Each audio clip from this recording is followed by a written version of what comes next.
नीरू का बेटा फौज में बड़ी पोस्ट पर था। वो हमेशा तैनाती में बाहर रहता। घर में अकेली नीरू बोरियत महसूस करती थी।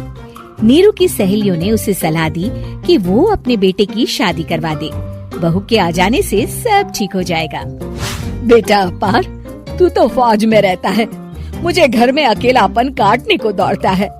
तू एक काम कर बेटा, शादी कर ले, फिर बहू के साथ मैं घर में आराम से रहूंगी।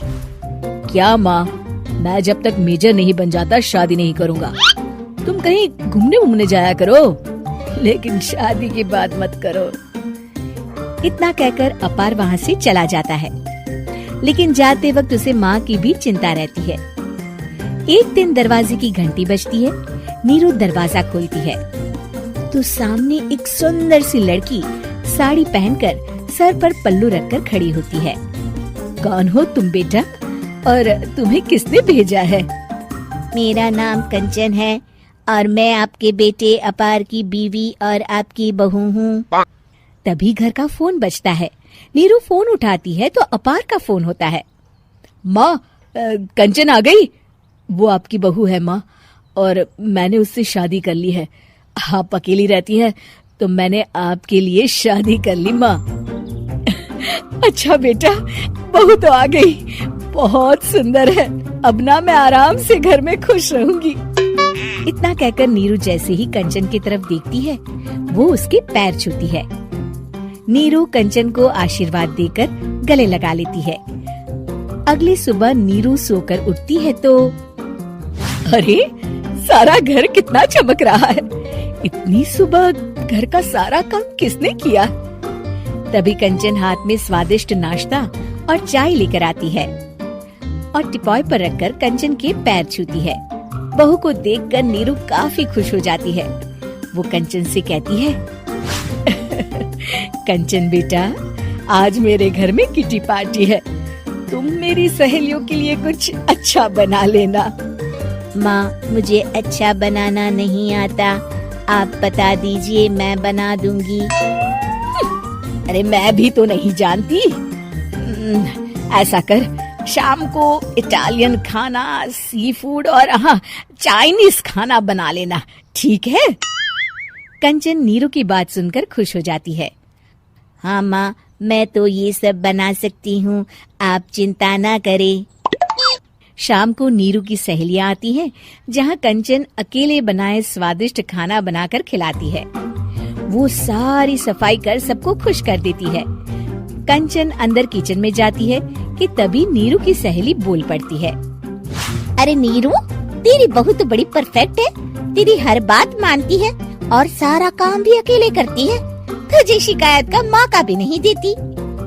लेकिन क्या फायदा, बेचारी नीरू का जीवन तो बहू के आने के बाद भी बोरिंग का बोरिंग ही रहा। क्यों, ऐसा क्यों बोल रही है? अब तो मेरे साथ मेरी बहू भी रहती है।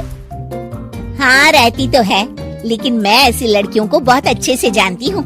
ये सारे काम इसलिए करती है कि तुझे लड़ाई करने का कोई मौका न मिले और तू फ्रस्ट्रेट हो जाए, समझी? नीरू भोली सूरत बनाकर कहती है, नहीं, मैं नहीं समझी। अरे, घर में सास बहू की लड़ाई ना हो तो घर भी भला घर लगता है क्या? मेरे घर में ही ले ले। सुबह से बहू के साथ लड़ाई में इतनी चहल पहल रहती है कि मन हमारा भी लगा रहता है और पड़ोसियों का भी। नीरू मन में सोचती है, बात तो सही है। अगर ये मेरी शिकायत के बिना ही हर काम कर देगी तो मैं क्या करूंगी? रात को नीरू सोने के लिए कमरे में जाती है, जहाँ कंचन उसके पैर दबाने लगती है। नीरू को अच्छा तो लगता है, लेकिन वो किसी भी तरह से उससे लड़ाई करना चाहती है। बहू, दर्द पैर में नहीं सर पर है और तू मेरे पैर दबा रही है। मैं सर दबा देती हूँ माँ जी। ये कहकर वो उसका सर दबाने लगती है। तू एक काम कर, मेरे लिए बादाम वाला दूध ले आ, जा। कंचन जाकर सास के लिए दूध ले आती है। अब नीरू उसे जो कहती कंचन झट से कर देती। बहू, जरा छत से जाले निकाल दे। जी माँ जी। कंचन 5 मिनट में ही पूरे घर के जाले साफ कर देती है। नीरू तो देखती की देखती ही रह जाती है। कमाल है, ये तो हर काम कर रही है। तरस गई मैं तो इससे लड़ाई करने को। इतना कह के नीरू चली जाती है। नीरू को एक दिन कंचन पर इतना गुस्सा आता है कि वो सोच लेती है आज तो उससे लड़कर ही रहेगी। मौका देखकर नीरू कंचन को पैर से लंगड़ी देकर गिरा देती है, जिसके बाद जो होता है नीरू को विश्वास ही नहीं होता। जमीन में 2 भागों पर गिरी कंचन के सारे पुर्जे बिखर जाते हैं। स्प्रिंग और उसके अंदर से रंग बिरंगी लाइट जलने लगती है। तभी घर की घंटी बजती है। नीरू डरकर दरवाजा खोलती है तो सामने अपार खड़ा होता है। क्या हुआ माँ, तुम इतना डर क्यों गई? कंचन ने कुछ किया क्या? कुछ कहा क्या उसने? मैं अभी बताता हूँ। तभी अपार की नजर कंचन पर पड़ती है। अरे माँ, तूने ये क्या किया? कंचन को तोड़ दिया। तुम्हारी खुशी के लिए मैंने रोबोट को तुम्हारी बहू बनाकर भेजा था, जिससे तुम्हारी हर इच्छा पूरी हो और तुम खुश रहो। माँ, ये तो इंसान थी भी नहीं, इससे तो गलती हो ही नहीं सकती थी। फिर आपने इसे क्यों तोड़ा? क्या गलती थी इसकी माँ?